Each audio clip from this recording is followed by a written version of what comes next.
Assalamualaikum warahmatullahi wabarakatuh. Apa kabar Anda pemirsa PKTV dimanapun Anda berada? Berjumpa kembali bersama saya Rahmat Alita di program Bincang Parlemen. Seperti biasa kita akan ngobrol dengan anggota DPRD Kota Bontang yang beberapa waktu lalu kita tahu sudah dilantik dan saat ini sudah aktif bekerja ya. Nah, salah satunya sekarang saya sudah bersama dengan Ketua Komisi C. Sekarang disebutnya di DPRD ini ABC, Komisi ABC gitu. Dan saya sudah bersama dengan Bang Alvin Rausan Fikri. Kita sapa dulu beliau. Assalamualaikum, apa kabar Bang? Waalaikumsalam, kabar baik. Gimana kabarnya Mbak? Alhamdulillah baik juga. Oke, Bang Alvin, gimana kabar keluarga, kesehatan? Alhamdulillah semuanya sehat. Alhamdulillah anak juga sudah 4 bulan, mau 5 bulan. Ya? Iya. Lagi lucu-lucunya ini. Lagi lucu-lucunya, lagi suka ketawa-ketawa sendiri. Nah, oke, Bang Alvin, kita langsung saja ya membahas tentang seperti yang kita ketahui bahwa ini adalah periode pertamanya Bang Alvin. Nah, seperti apa perasaannya saat itu? Perasaannya senang ya. Saya senang bahwa dalam di usia muda, ya kan. Saya umur berapa sekarang? 24. 24 ya. Nanti Desember 25. Iya. Tapi juga ada rasa tanggung jawab yang besar tentunya kan. Bahwa saya juga membawa embel-embel anak muda, ya kan. Yeah. Terus saya dihadapkan dengan persoalan seluruh masyarakat Bontang. Betul. Ya kan.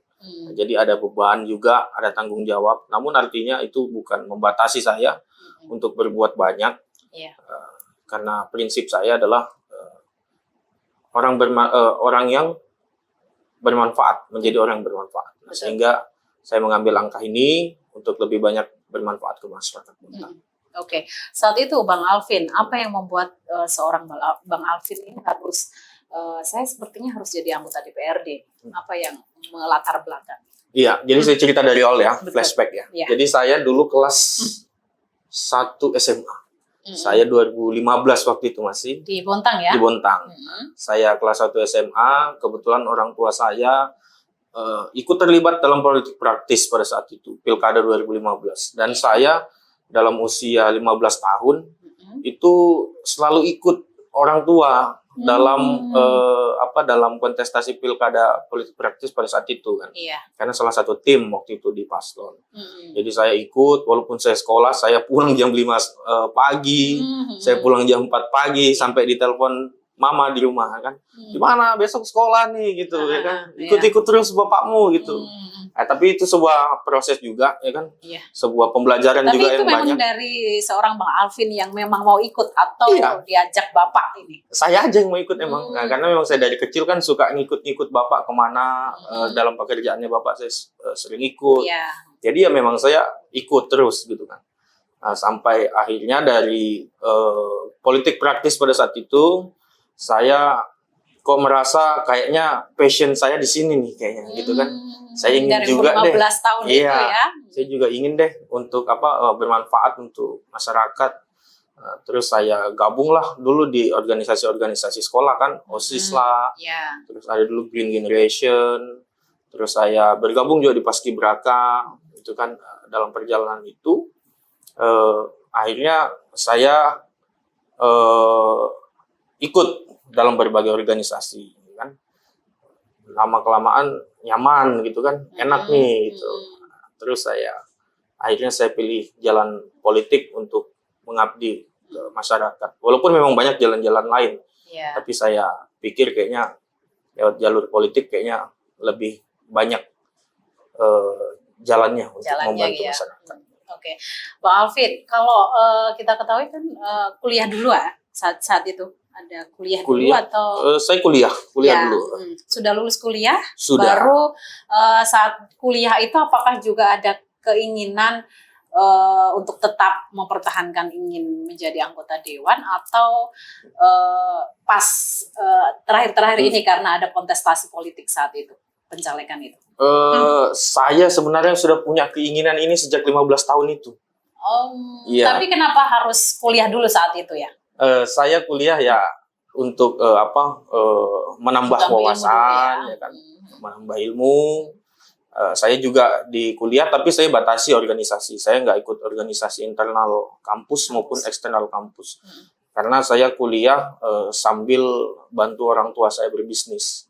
Jadi saya pisahkan waktu saya kuliah dan membantu orang tua berbisnis juga. Saya juga kuliah juga di lokal aja, Mbak. Saya kuliah di Untak Samarinda. Saya tidak keluar karena juga saya sudah punya tujuan jalan saat itu kan. Karena saya sampaikan tadi saya sudah 15 tahun sudah pengen nih gitu kan, pengen jadi anggota dewan lah, orang yang berperan lah. Jadi saya berpikir kalau saya keluar ke Jawa atau ke mana saya kuliah, kayaknya saya nanti nggak bisa berbuat banyak dulu nih untuk masyarakat Bontang. Tentunya nyaman sudah di luar kota gitu. ya. Dan pesannya Bapak juga begitu, kuliahnya di Samarinda aja supaya enak pulang balik ke Bontang, supaya banyak bersentuhan dengan masyarakat, sehingga nanti tujuannya di 2024 itu juga sudah tidak kerja keras lagi untuk menaikkan popularitas misalnya seperti itu, gitu sih.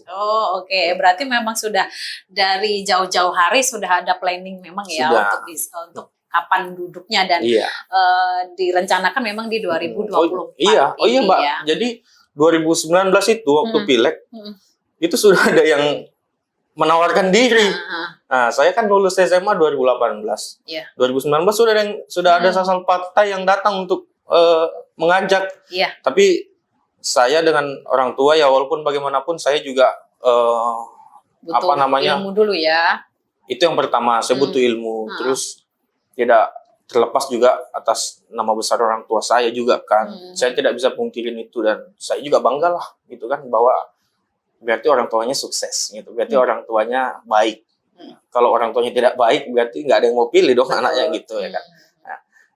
Itu 2019 sudah sempat ada yang melamar dari salah satu partai, tapi saya juga mengerti ya kan, saya juga paham bahwa saya belum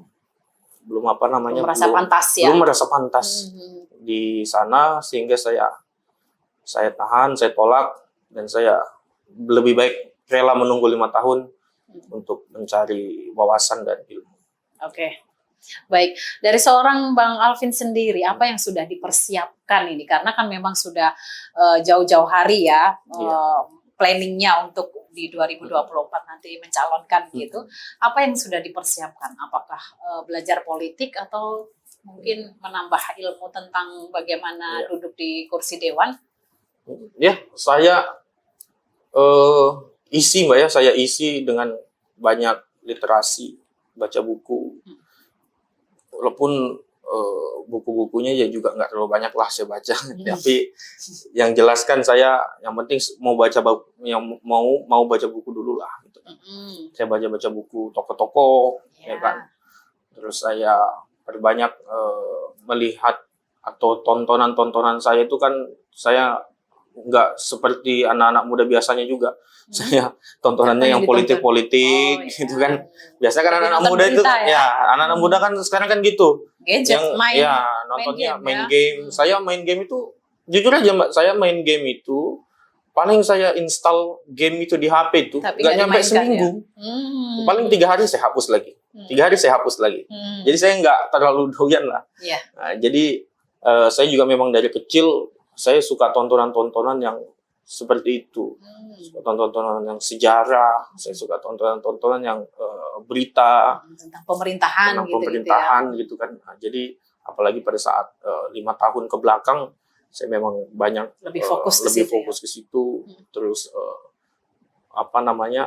banyak juga belajar di luar daripada pemerintahan. Ya, saya ikut berbisnis juga dengan orang tua gitu kan. Nah, sehingga klop lah antara untuk menjaring masyarakat juga untuk memperluas ilmu juga lah.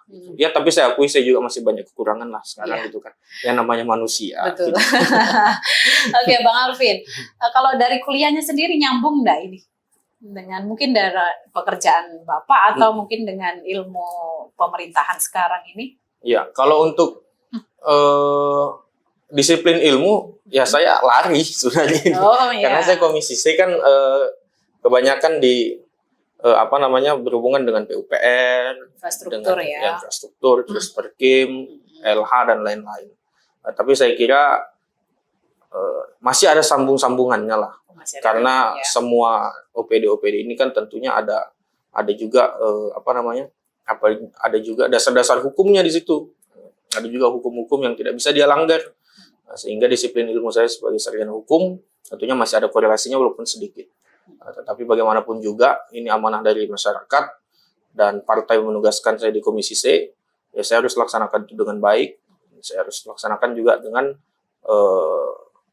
amanah di dalam Harus DPRD. dilaksanakan sebaik mungkin ya, Iya. sesuai dengan porsinya di komisi. Iya, walaupun tidak ada korelasinya banyak dengan disiplin ilmu, tapi saya rasa nggak masalah. Iya. Yang penting nanti actionnya seperti Actionnya, apa ya kan? betul. Oke, Bang Alvin, sebenarnya siapa sih yang sangat berperan saat itu dalam perjuangan Bang Alvin tentunya meraih banyak suara saat itu? Saat itu ada berapa suara yang didapat? 3.841. Sampai 3.000 itu. Iya. Siapa yang berperan dan apa yang dilakukan ini? Iya. Tentu peran utama adalah Tuhan yang Maha Kuasa. Iya. Iya kan? Karena berkat Dia, Pasti kalau itu ya. berkat Tuhan kita hidup dengan yang lain. Iya. Terus orang tua adalah peran utama ya kan, di dalam kontestasi pileg kemarin. Juga istri saya terus memberikan dukungan, dan juga yang pasti seluruh tim-tim dan seluruh masyarakat yang mendukung saya, yang mendoakan saya. Itu semua adalah peran-peran penting yang saya miliki. Iya. Dan yang harus terus saya jaga. Walaupun tidak berpolitik pun juga harus dijaga, karena kita semua adalah makhluk sosial yang harus saling bantu-membantu. Dan dalam perjalanan itu banyaklah yang kita persiapkan. Memang sejak 2020 saya sudah peta-petakan lah pada saat itu kan. Saya sudah peta-petakan tim-tim saya untuk membantu saya nanti di 2024.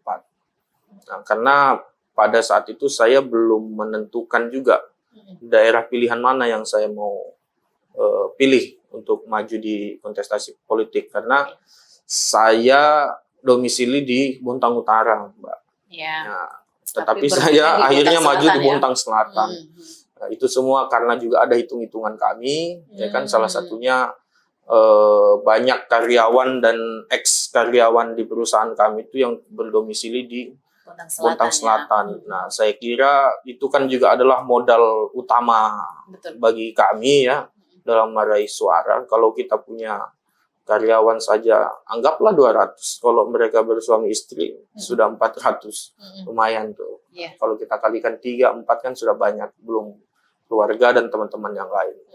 Saya kira persiapan-persiapan itu sudah kami lakukan juga sejak 2020. Dan baik di utara maupun di selatan kami sudah peta-petakan memang. Yeah. Sehingga kita masuk di utara kita sudah punya orangnya, kita masuk di selatan sudah ada orangnya, dan saya pada saat itu hanya tinggal memantaskan diri aja, lebih memantaskan diri untuk bisa ikut berkontestasi di Pileg 2024. Gitu. Oke. Kalau dari keluarga sendiri saat itu support apa yang dilakukan? Keluarga ini kan saya kalau mau flashback ke belakang, Mbak, ya, memang latar belakang keluarga saya ini adalah boleh dibilang juga orang-orang yang berpengaruh di wilayahnya masing-masing. Orang tua saya yang bapak saya dari Penajam, dan memang kai-kai saya dulu itu adalah kepala-kepala kampung. Terus dari ibu pun begitu, dari Jawa. Juga dulu calon kuat kepala kampung yang tapi akhirnya dikerjai gitu oleh lawan politiknya, akhirnya merantau ke Samarinda pada saat itu. Oh, berarti memang dari keluarga pun sudah ada background politik ya? Iya. Jadi mungkin titahnya turun ke saya gitu kan. Betul. Mungkin titahnya turun ke saya sehingga keluarga ya tentunya sangat mendukung dan mensupport. Apalagi orang tua saya juga apapun yang saya lakukan selama hal itu positif dan juga hal itu bisa membawa manfaat untuk orang lain, tentunya orang tua saya selalu mendukung. Gitu. Oke.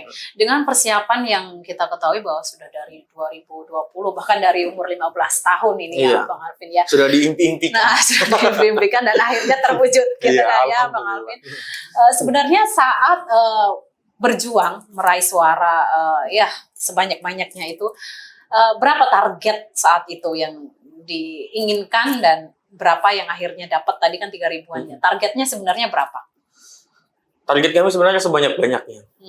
Target kami sebanyak-banyaknya. Ternyata target sebanyak-banyaknya itu berhasil. Walaupun ya itu saya sampaikan ke tim saya bahwa ini adalah pencapaian yang sudah luar biasa. Pertama saya pribadi adalah orang yang berdomisili di Bontang Utara, tapi kita malah masuk ke ibaratnya kandang lain yang kita masukin. Betul. Tapi kita bisa jadi pemenang di situ. Nah, sebenarnya target-target itu dari awal kita sampaikan ke tim adalah targetnya suara terbanyak sebanyak-banyaknya. Bagaimanapun kita bisa meraup suara sebanyak-banyaknya, dan alhamdulillah targetnya tercapai dengan suara memang yang terbanyak di dapil saya. Di dapil saya hanya 9 kursi. Dan kami dapat kursi pertama dengan raihan suara 3.841 itu tadi. Paling tinggi ya? Paling tinggi alhamdulillah. Ya. Oke. Berarti apa yang sudah diperjuangkan membuahkan hasil seperti yang diinginkan Bang Alvin. Oke, Bang Alvin, kan kita ketahui bahwa tadi sudah bilang sendiri Bang Alvin ini domisili di Bontang Utara, tapi bermainnya di Bontang Selatan. Saat itu apa yang menjadi yang diomongkan juga ke masyarakat dari seorang Bang Alvin, padahal saya di utara, tapi otomatis kan ada janji-janji politik ataupun yang digaungkan ke masyarakat saat itu apa? Ya, jadi saya Mbak itu di Berbas Pantai ya. Saya itu banyak habiskan waktu di Berbas Pantai karena saya sekolah 2 tahun saya TK di Berbas Pantai. Atau dari kecilnya memang di Bontang Selatan atau gitu? Enggak. Oh, memang cuman saya sekolahnya di sana. SD saya 6 tahun di Bontang Selatan karena di sebelah gedung SD itu rumahnya bude saya. Nah, jadi waktu itu mungkin karena namanya orang tua mungkin takut dan kurang bisa mengawasi.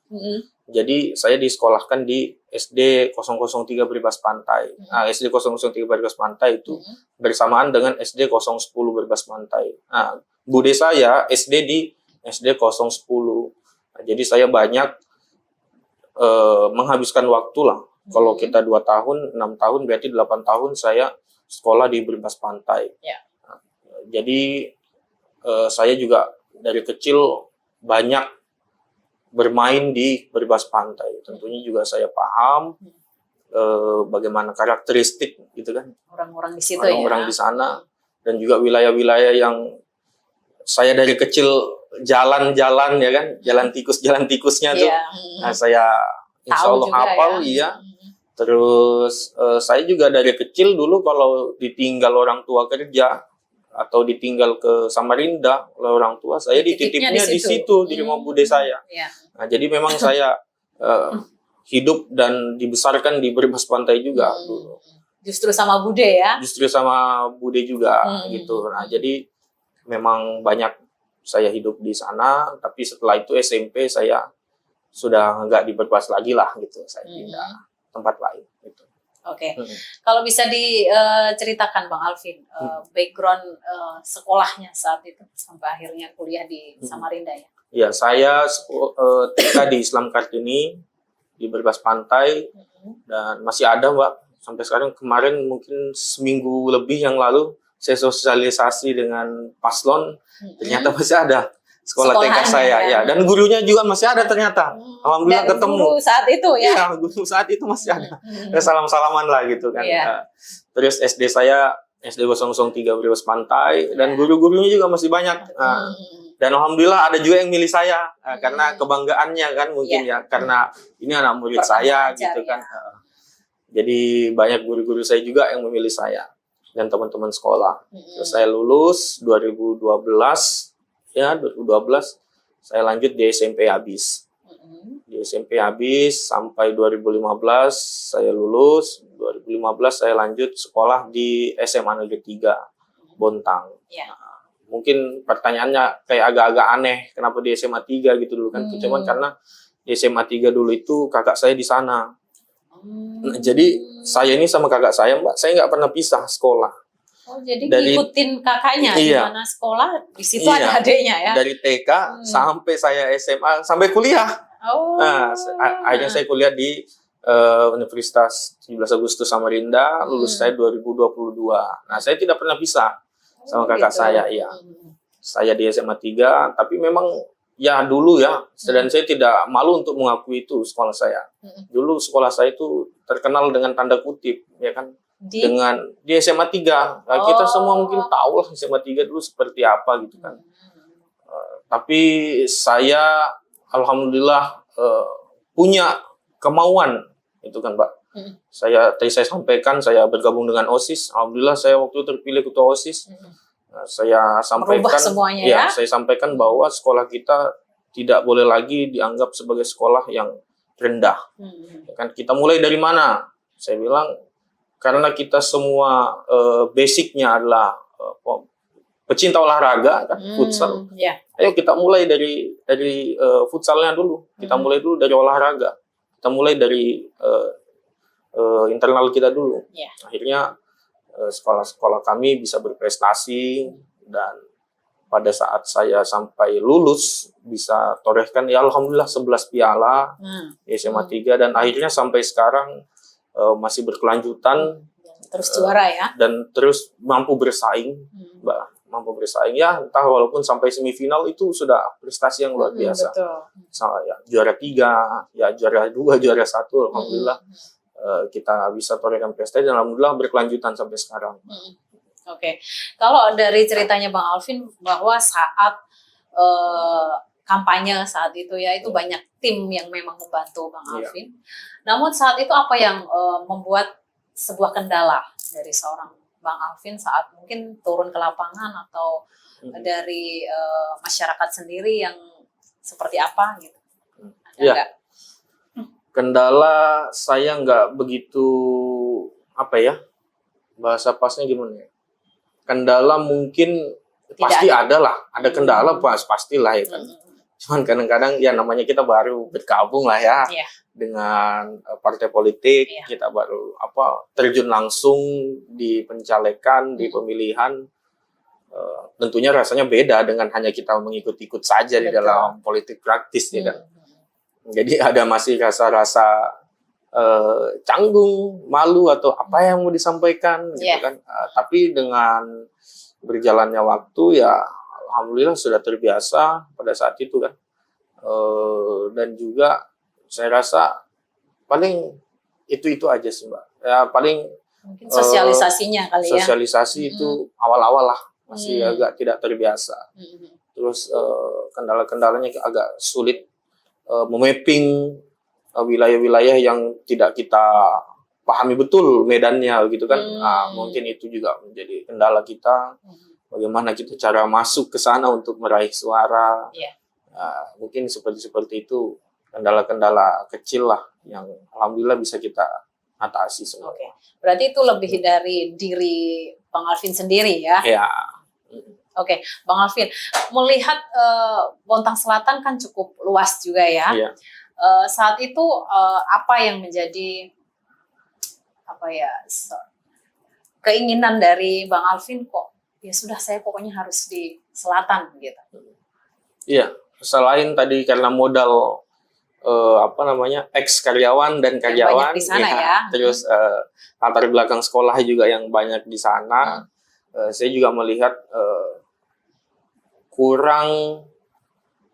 kurangnya pemerataan lah di Bontang Selatan, khususnya di Bontang Lestari, infrastrukturnya misalnya.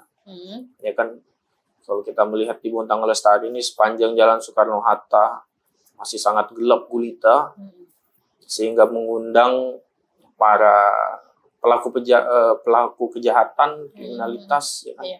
Karena kurangnya lampu penerangan, terus badan-badan juga jalan rusak. yang masih banyak rusak, ya kan, Mbak? Di Iya. dalam-dalam gang, di pemukiman warga juga yang masih banyak jalan-jalan yang kurang tersentuh, drainasenya masih kurang juga, terus lampu jalannya juga masih kurang. Setelah itu di kawasan pesisir kita bisa lihat di pulau-pulau juga kurang tersentuh pada saat itu kan. Dan bagaimana transport guru-guru pesisir harus kita pikirkan semua. Yang seperti itu, bagaimana solusinya supaya kita bisa pecahkan. Setelah itu ada juga kawasan-kawasan kumuh. Iya. Banyak di Bontang Selatan itu kan, ada di Berbas Pantai yang masuk dalam wilayah kumuh. Terus di Tanjung Laut, khususnya pesisir-pesisir. Iya. Nah, itu semua kan bisa kita carikan solusi bagaimana caranya kita bisa tuntaskan semua dalam 5 tahun. Ya, tentunya harus membangun sinergitas dan harmonisasi yang baik antara lembaga DPRD dengan pemerintah Kota Bontang. Oke, baik. Bang Alvin, saat waktu itu kampanye, apa yang menurut Bang Alvin nih, apa yang membuat masyarakat itu mau dan mensupport seorang Bang Alvin dengan memilih? Saya sampaikan begini, Mbak. Tadi saya sampaikan di awal, saya membawa embel-embel anak muda, ya kan? Saya membawa embel-embel anak muda karena ini yang saya jual ke masyarakat pada saat itu, kan? Iya. Bahwa anak-anak muda sekarang harus punya porsi lebih, harus berperan di dalam pengambil kebijakan atau pengambil keputusan, baik DPRD maupun di pemerintahan.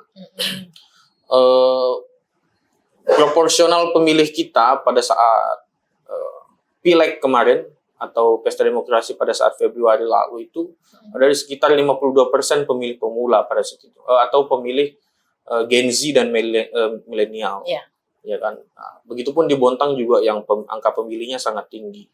Artinya apa? Artinya kita akan menghadapi bonus demografi, di mana usia produktif itu yang akan banyak mengisi sektor-sektor pekerjaan di masa depan di 20 tahun lagi itu adalah anak-anak muda sekarang. Nah, contohnya seperti saya. Nah, kalau tidak ada yang mengawal atau tidak ada yang masuk dari kalangan anak-anak muda di dalam lembaga yang bisa mengambil kewenangan lebih, tentunya mungkin agak sulit kita untuk mengetahui apa kebutuhan-kebutuhan yang anak-anak muda ya saat ini bisa diakomodir untuk 20 tahun lagi misalnya begitu. Iya. Itu sih, Mbak. Berarti lebih banyak di kaum milenial ya yang saat itu mendominasi suaranya Bang Alvin. Enggak juga sih. Enggak juga ya. Enggak juga, ada juga orang tua. Lebih mendominasi maksudnya? Lebih mendominasi enggak juga sih, seimbang-seimbang aja. Cuma pada saat itu walaupun saya sampaikan hal-hal yang seperti itu ke orang tua, artinya yang saya ambil contoh adalah anak-anaknya. Iya. Bapak Ibu, ini adik-adik saya yang masih kecil-kecil, ini 20 tahun lagi akan mengisi sektor-sektor pekerjaan misalnya, atau pendidikannya 20 tahun lagi. Usia-usia mereka lah yang paling banyak, seusia saya yang paling banyak, seumuran dengan anak-anak Bapak Ibu. Itulah yang saya. Oke, berarti itu yang jadi triknya seorang Bang Alvin saat itu ya, saat kampanye. Oke, Bang Alvin, bagaimana kalau melihat, kan Bang Alvin tadi bilangnya anak-anak muda nanti ke depannya seperti apa, ya dia yang akan menentukan. Kalau Bang Alvin melihat di Bontang sendiri seperti apa sih anak muda Bontang ini? Anak-anak muda Bontang itu banyak yang berprestasi. Kita optimis lah dengan hal itu. Banyak yang berprestasi, baik di bidang olahraga, berprestasi di bidang akademik, banyak. Dan itu harus kita support, itu harus kita bina, itu harus kita beri apresiasi lebih. Peran pemerintah lah di sini untuk bagaimana anak-anak muda ini bisa diakomodir sesuai dengan kemampuannya. Ya kan? Karena anak-anak muda ini yang tentunya nanti akan membangun kota ini. Kalau kita akomodir dengan benar.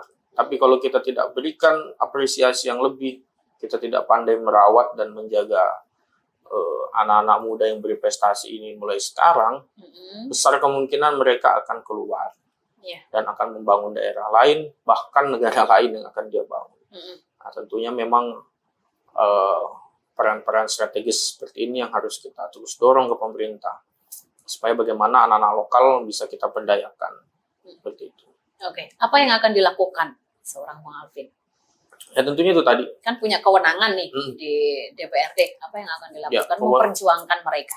Ya, kewenangan kami DPRD kan hanya sebatas memperjuangkan. Ya. Dan tidak akan lelah kami untuk perjuangkan itu dengan dasar-dasar itu tadi. Karena kalau kita mau bicara, banyak anak Bontang di luar gitu kan. Ya tidak, baik di olahraga yang diambil oleh daerah lain.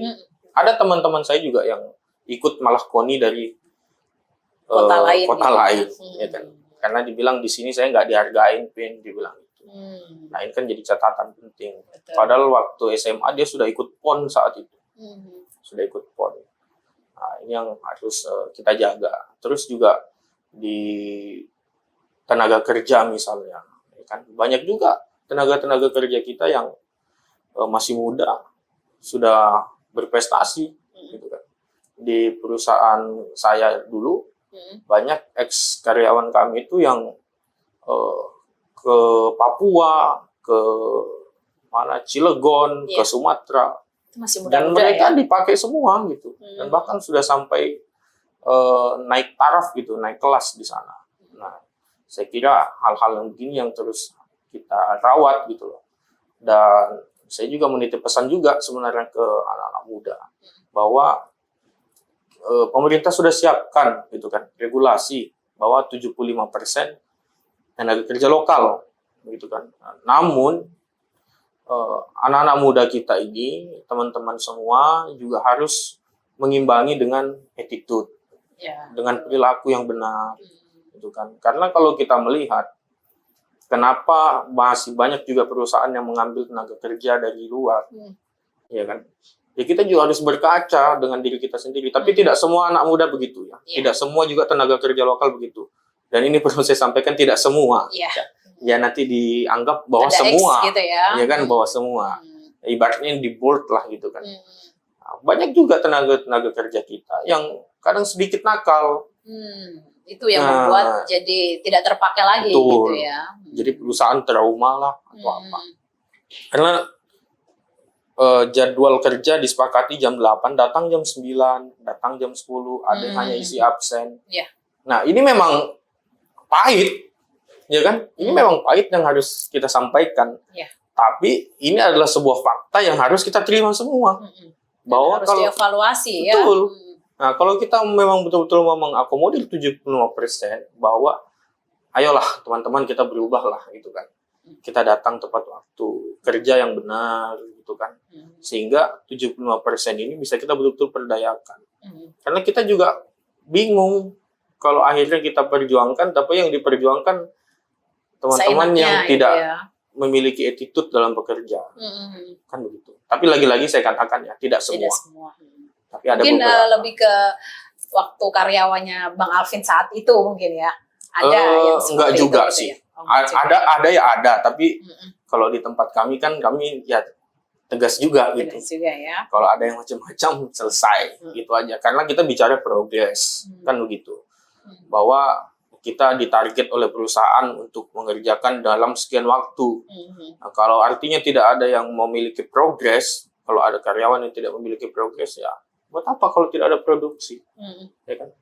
Kita fair aja di situ, karena jangan sampai karena hanya satu orang bisa menghancurkan yang lain semua. Betul. Ya kan? Karena satu orang perusahaan di blacklist, yang kena nasi piringnya orang semua, bukan hanya dia aja. Lebih baik kita cut racun tapi menyelamatkan itu semua. Betul. Bagus sekali peribahasanya ya, Bang Alvin ya. Siap. Baik, Bang Alvin, kalau melihat kan kita tahu ya banyak sekali suara yang didapatkan sehingga bisa menduduki nomor 1 di Bontang Selatan di partai yang Bang Alvin ikuti ini. Bang Alvin, saat itu apa yang membuat kebanggaan apa yang muncul di diri Bang Alvin sehingga target yang diinginkan dari Bang Alvin tercapai? Kebanggaan ya, kebanggaan atas raihan suara itu. Iya. Ya jadi sebenarnya itu target yang memang diinginkan atau seharusnya melebihi itu sih gitu loh. Sebenarnya melebihi itu sebenarnya pengennya. Cuman ya qadarullah cuma dapat 3.841, tapi ya tetap kita syukuri apapun yang dikasih itu. Kalau ditanya bagaimana perasaannya ya mungkin ada rasa kenapa cuma dapat segini, gitu kan? Tetapi ya udahlah, akhirnya kan gitu aja. Ya udah, kita syukuri yang. Tapi saya kembalikan, saya punya prinsip kan begini, Mbak. Saya kadang saya menyingkirkan hal-hal yang negatifnya dulu. Ya. Saya cari apa sisi-sisi positifnya. Sehingga itu tadi yang saya sampaikan, dan saya sampaikan juga ke tim, bahwa kita sudah luar biasa. Ini bukan di kandang kita, tapi kita bisa meraih suara terbanyak walaupun tidak sesuai. Artinya ini adalah sebuah kebanggaan buat kita semua. Ini sesuatu yang luar biasa, ya kan? Nah, saya kembalikan ke situ yang akhirnya membuat kita semua sudah tidak lagi memikirkan kenapa kita dapatnya segini saja. Oke. Berarti 3.800-an lebih tadi itu sebenarnya bukan sebuah kepuasan ya, walaupun itu sebenarnya sudah nomor 1 di situ ya. Di awal. Sebentar aja sih. Sebentar aja ya. Oke, Bang Alvin, kita akan lanjutkan obrolan kita. Saya ingin jeda terlebih dahulu. Siap. Baik pemirsa, kita akan lanjutkan obrolan kita dengan Bang Alvin Rausan Fikri, namun sesaat lagi tetaplah di Bincang Parlemen.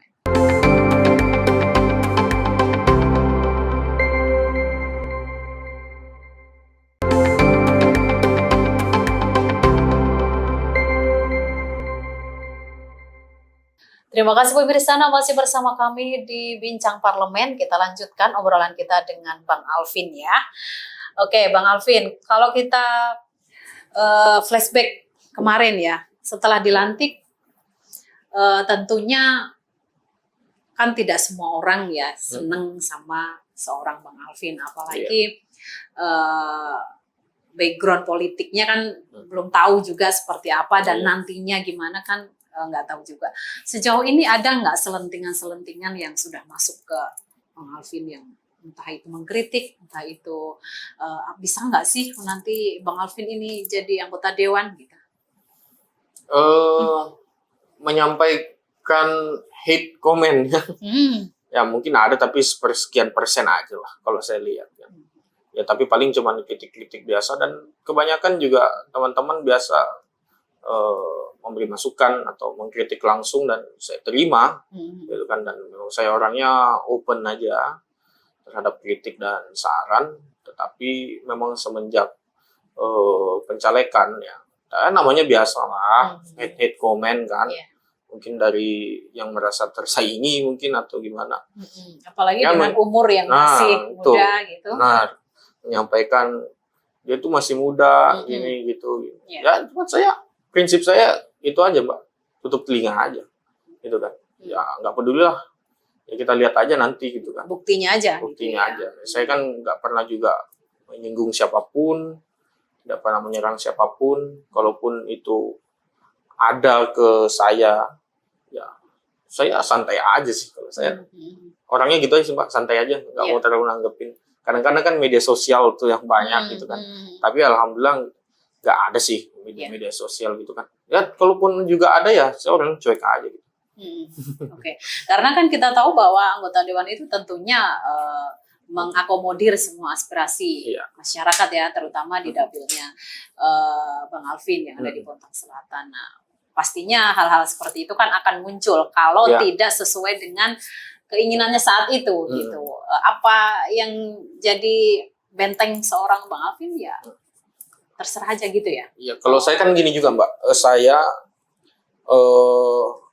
tidak pernah, ataupun kalau saya pernah menjanjikan sesuatu, insya Allah saya ingat lah. Insya Allah saya ingat. Insya Allah saya ingat.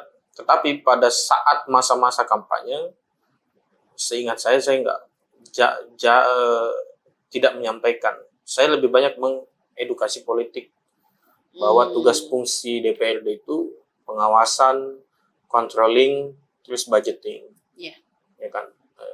Jadi saya sampaikan ke konstituen hanya itu. Dan kalau ada yang datang ke sini menjanjikan nanti saya bangun, bikinkan jalan lautan dan kita atapin langit. Nah, itu bicara Tidak pernah yang ya. Tidak bicara pernah yang saya bilang nggak mungkin lah. Walaupun memang ada yang namanya dana aspirasi di situ, ya kan.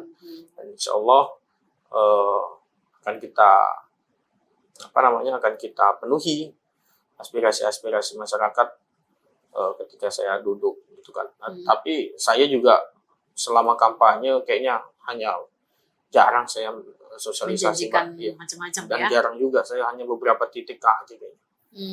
Lebih ke tim yang banyak bekerja ya. Dan iya, lebih banyak tim yang bekerja ke bawah. Lapangan. Ya, jadi saya kira janji-janji politik kalaupun ada dan saya terima gitu. Artinya kalaupun hari ini saya bilang kayaknya saya nggak pernah gitu kan. Ya tapi saya juga mohon pengertiannya, saya hanya manusia biasa, kalaupun saya lupa tolong diingatkan. Tadi saya sampaikan bahwa saya tidak anti kritik dan tidak anti saran. Silakan datang ke rumah. Itu kan bahwa dulu Bapak pernah sampaikan seperti ini. Dan saya terima semua kritikan-kritikan itu. Oke, berarti kalau masyarakat ada yang ingin mengadu sesuatu ke rumah, welcome aja ya, seorang Bang Alvin ya? Saya welcome aja sebenarnya. Atau takutnya kan mereka ada macan di depan rumah gitu. Oh, enggak ada sudah. Enggak ada ya. Sudah diangkat, Pak. Jadi aman. Sekarang hanya di atas pagar. Lebih dekat malah. Iya. Jadi saya welcome aja sebenarnya, Mbak. So welcome. Hanya saja kadang kalau saya sudah di dalam rumah sudah istirahat, nah itu kadang saya baru tidak bisa diganggu sudah ya. Iya, saya agak susah dibangunkan gitu karena ya saya istirahat gitu kan. Kadang saya pulang malam, kadang saya pulang sore gitu kan. Nah, jadi kadang memang, tapi kalau saya ada di kantor kayak begini, kadang saya terima. Walaupun ada di rumah, kalau saya lagi santai-santai di depan rumah, ada yang datang, saya terima. Oh gitu ya. Oke, asal tidak mengganggu jam istirahatnya Bang Alvin aja pasti diterima ya masyarakat yang ingin mengadu. Karena kan seperti yang kita ketahui anggota dewan kan otomatis menjadi jembatan, jembatannya masyarakat. Betul. Kalau yang diajak jembatannya enggak memberikan jalan seperti apa gitu.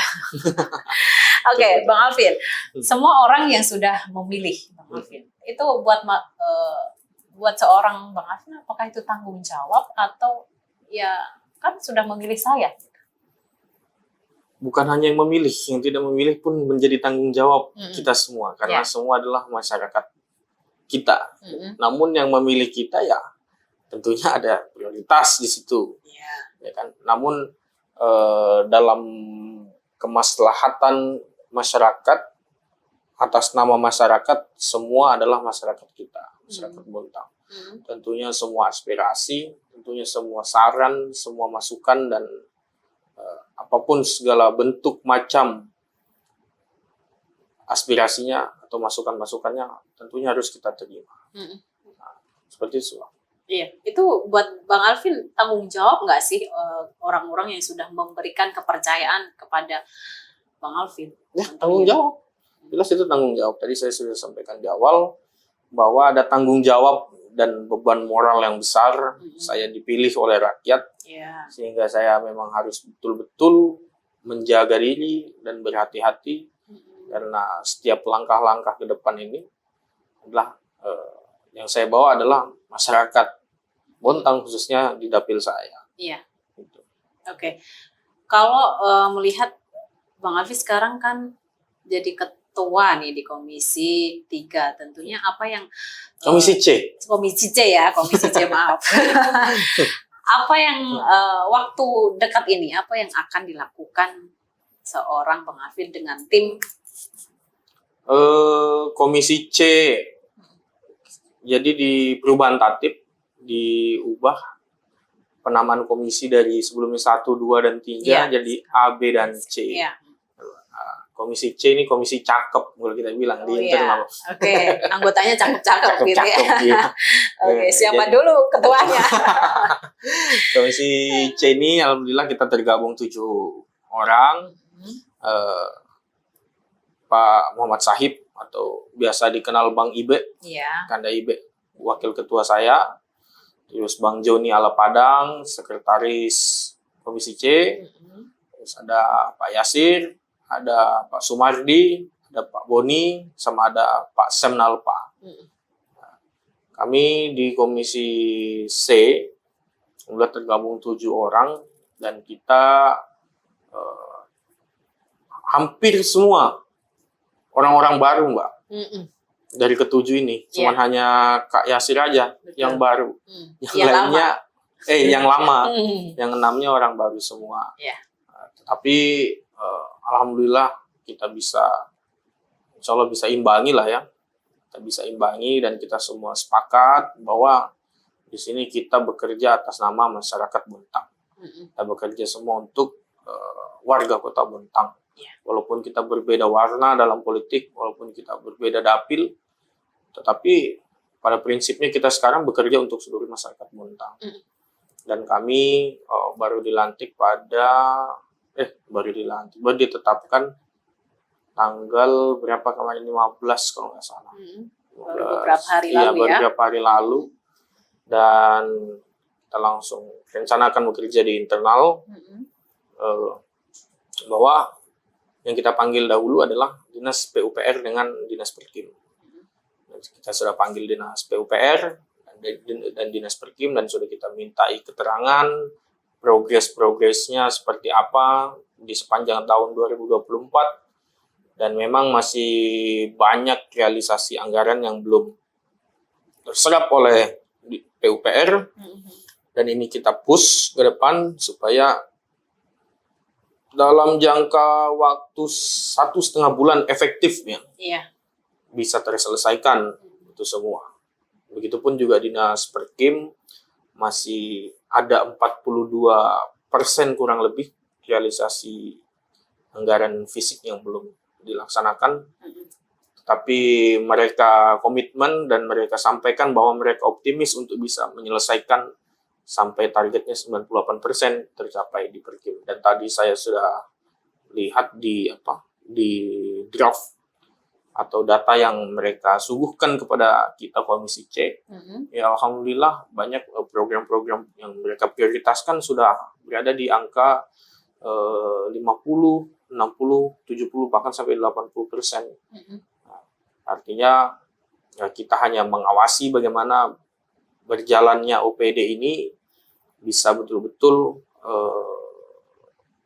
menyentuh apa yang diharapkan oleh masyarakat Kota Bontang. Dan kami sampaikan juga kepada OPD bahwa mulai hari ini kita bangun sinergitas yang baru, kita bangun harmonisasi yang baru antara dua lembaga ini supaya kita bisa berjalan beriringan, dan kita harus satukan visi bahwa prinsip dalam kita bekerja adalah untuk masyarakat Kota Bontang. Itu yang paling dasar kita sampaikan pada pertemuan perdana, karena kita silaturahmi, ya kan, kita berkenalan. Belum ada masalah yang dibahas ya? Ya, belum ada masalah yang dibahas, dan kita sudah sampaikan juga permohonan maaf di awal. Kalaupun ke depan nanti ada pembahasan-pembahasan yang rumit atau yang ya biasalah namanya DPRD dengan OPD biasanya, ya itu buat kebaikan kita semua sebenarnya, untuk masyarakat Kota Bontang.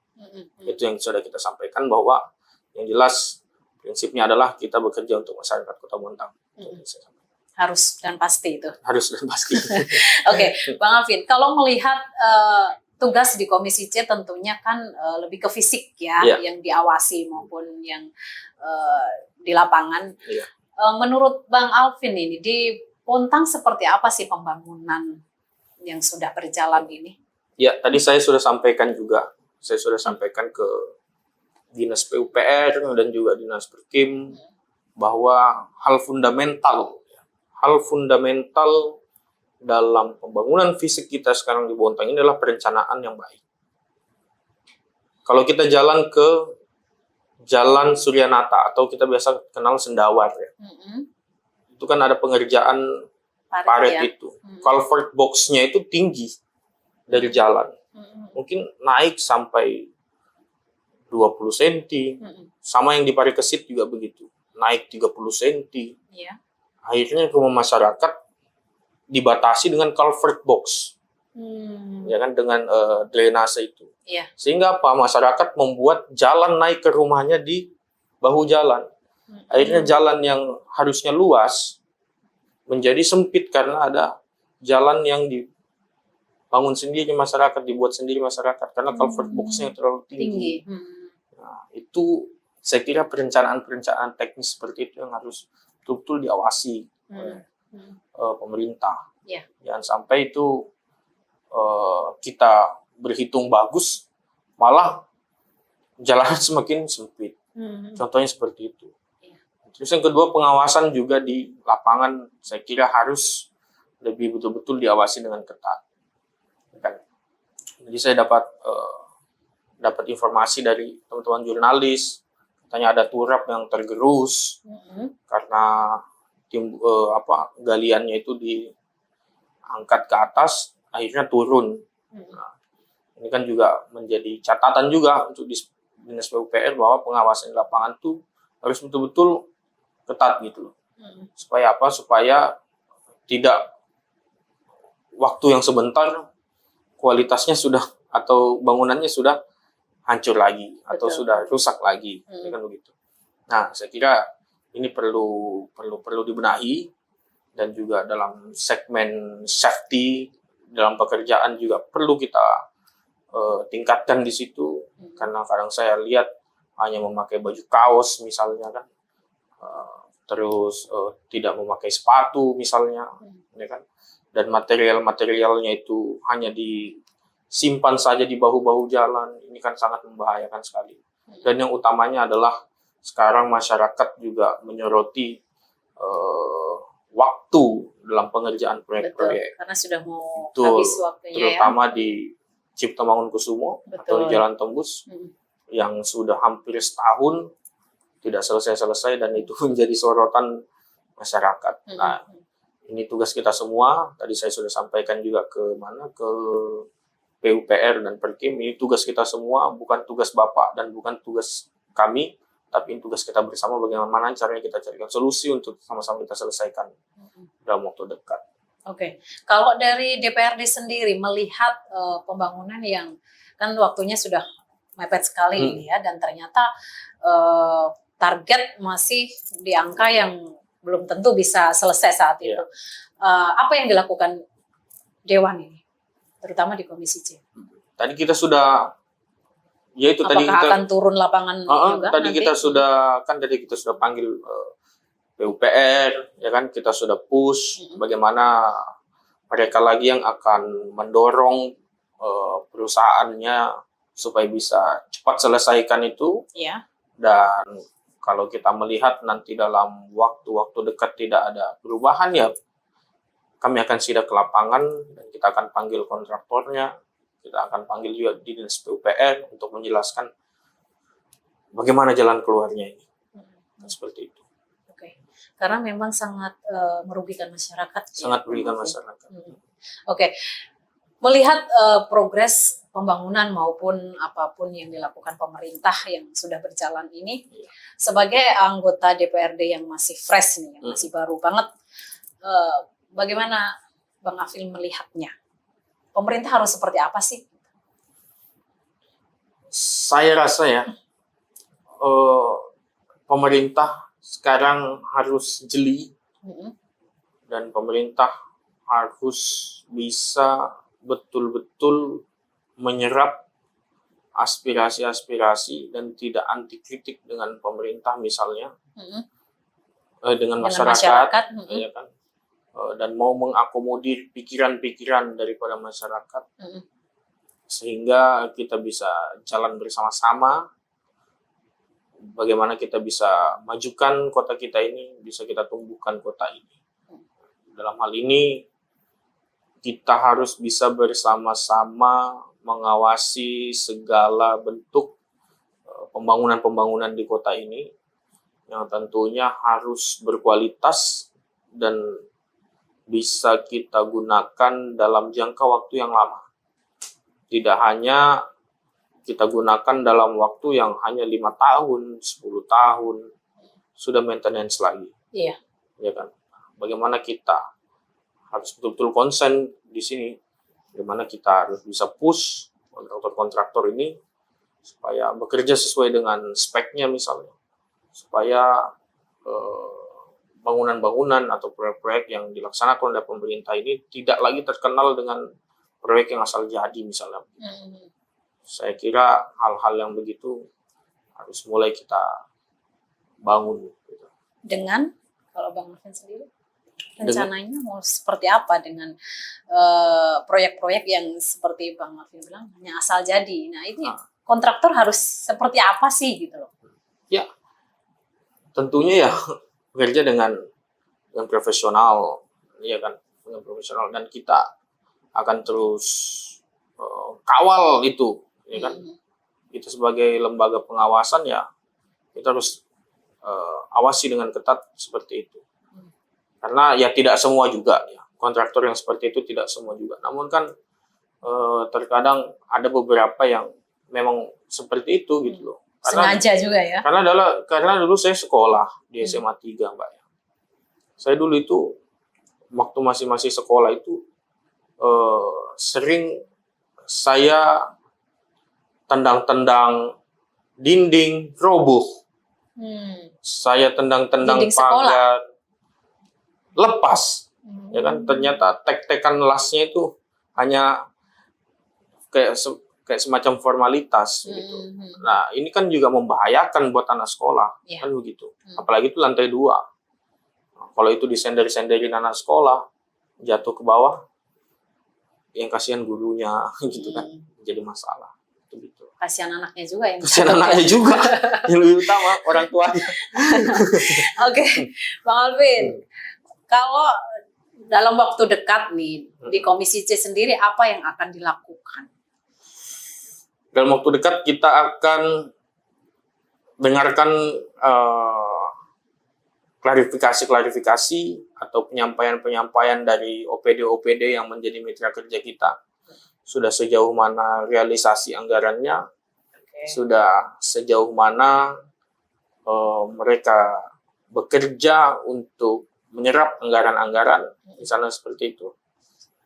Dan kita mau pastikan bahwa semua anggaran-anggaran yang ada di OPD masing-masing itu bisa terrealisasi. Juga kita akan sampaikan juga contoh-contoh kasus atau keluhan-keluhan atau aspirasi-aspirasi masyarakat di dapil kami untuk bisa kita tuangkan di dalam rapat tersebut supaya bisa menjadi catatan dan bahan evaluasi bagi OPD-OPD. Nah, karena ini memang penting, karena ini sudah di ujung tahun, dan saya berharap tidak ada lagi wanita yang bernama Silpa itu. Ya kan? Sudah ganti nama ya nanti. Supaya bisa terserap semua. Betul. Dan semua bisa dirasakan oleh masyarakat Kota Bontang. Oke, berarti belum ada rencana untuk turun lapangan ya? Masih ingin silaturahmi dulu dengan mitra di Komisi C? Ya, karena mitra kerja OPD kami ini adalah rekan kita dalam 5 tahun ke depan, sehingga kita juga harus memperkenalkan diri, kita harus bersilaturahmi juga, bagaimana kita bekerja sama dalam 5 tahun ke depan, dan tentunya untuk turun ke lapangan sudah kami jadwalkan juga, akan kami jadwalkan juga turun kita ke lapangan untuk bagaimana kita cek beberapa pekerjaan-pekerjaan atau proyek-proyek yang dinilai lambat oleh masyarakat Kota Bontang.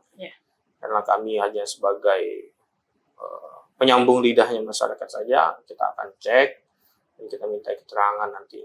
Dan di hal-hal lain pun juga akan kita terjun ke lapangan, namun dalam waktu dekat yang mungkin akan direncanakan oleh teman-teman Komisi C adalah seperti jalan-jalan yang memang hari ini membuat masyarakat menjadi Keresahan masyarakat ya, resah gitu. tidak selesai-selesai itu. Tidak selesai-selesai. Gitu sih, Mbak.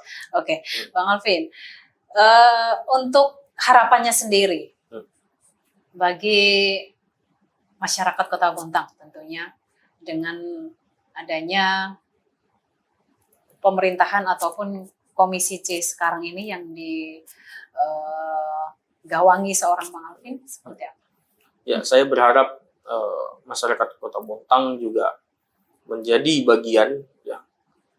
bagian daripada partisipasi masyarakat yang mampu atau yang boleh mengawasi segala kebijakan masyarakat, kebijakan pemerintah maupun DPRD, dan juga tidak takut untuk mengawasi semua perjalanan roda pemerintahan itu, karena kita sudah dilindungi oleh undang-undang misalnya gitu kan.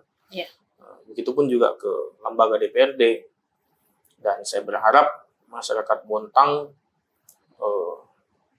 bisa menjadi SDM yang mampu kita unggulkan, ya kan, untuk membawa Bontang dalam 10-20 tahun lagi menjadi kota yang tumbuh, ya, lebih maju lagi. Dan kami berharap juga masyarakat Bontang bisa sama-samalah kita semua bergandeng tangan, dari elemen masyarakat, dari DPRD, pemerintah, tokoh masyarakat, tokoh agama, tokoh pemuda, semua kita bisa bergandeng tangan, kompak lah untuk sama-sama kita membangun kota ini, kan, karena untuk kehidupan kita juga, karena untuk kehidupan anak dan cucu kita juga.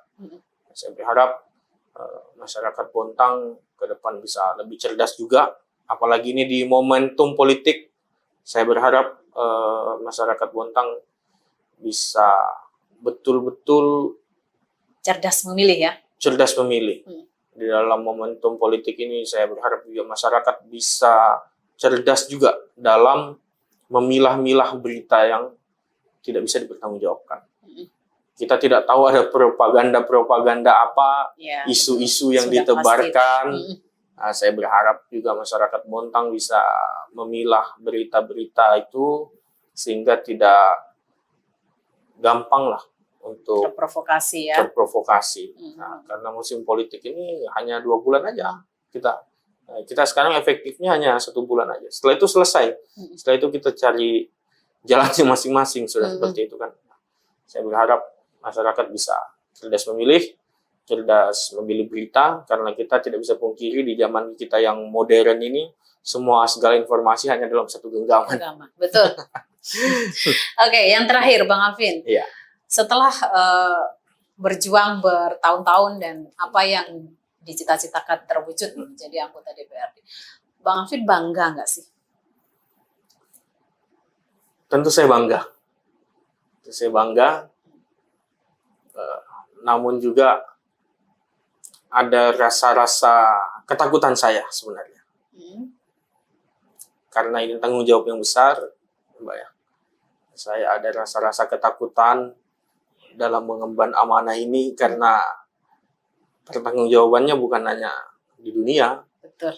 Tanggung jawabannya juga sampai di akhirat. Nah, kadang-kadang jujur ya, Mbak ya. Iya. Kadang-kadang itu yang buat saya itu kadang kalau malam berpikir, saya kadang takut juga.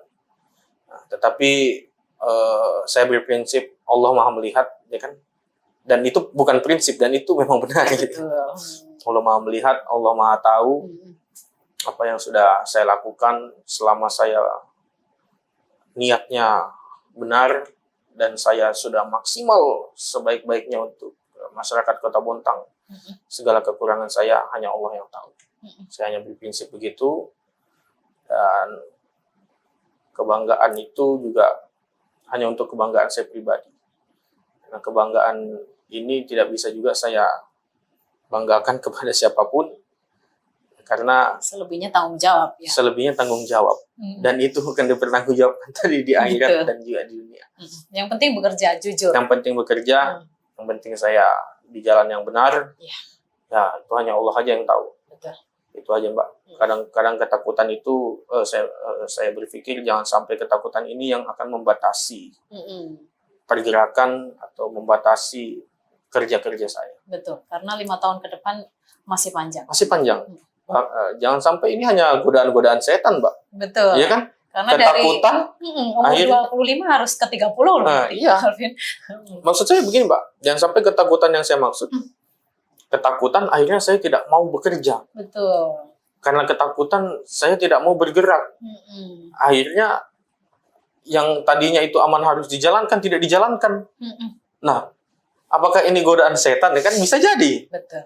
Ya kan? Nah, Iya. jadi saya kadang berpikir begitu untuk menenangkan, pada prinsipnya berjalan lurus dengan hati-hati, dengan memilah-milah jalan yang benar, sehingga pertanggungjawaban saya di hadapan Allah nanti ya, saya harapkan hanya kepada Allah yang mengerti semuanya.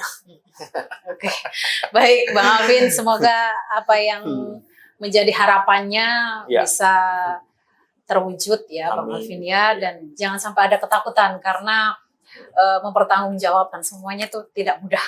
Amin. Seperti yang Mohon dukungannya, ya, Mbak. sudah dicita-citakan berarti harus komitmen. Betul. Ya. Iya. Baik, terima kasih. Terima kasih, sudah Mbak. ngobrol panjang sama saya, sama PKTV. Semoga kita bisa berjumpa kembali di lain waktu ya, Pak. Amin. Terima kasih. Insya Allah, Mbak. Terima kasih. Baik pemirsa, demikian obrolan saya dengan Bang Alvin Rausan Fikri. Kita doakan saja semoga beliau ini duduk menjadi pimpinan di Komisi C ini bisa membawa perubahan ya Bang Alvin. Amin. Untuk Kota Bontang lebih baik lagi. Amin. Tentunya. Baik, saya Rahmat Alita beserta kerabat kerja yang bertugas pamit undur diri. Kita akan berjumpa kembali dengan anggota DPRD Kota Bontang yang lain, namun di waktu yang lain juga. Baik, terima kasih. Saya pamit undur diri. Wassalamualaikum warahmatullahi wabarakatuh.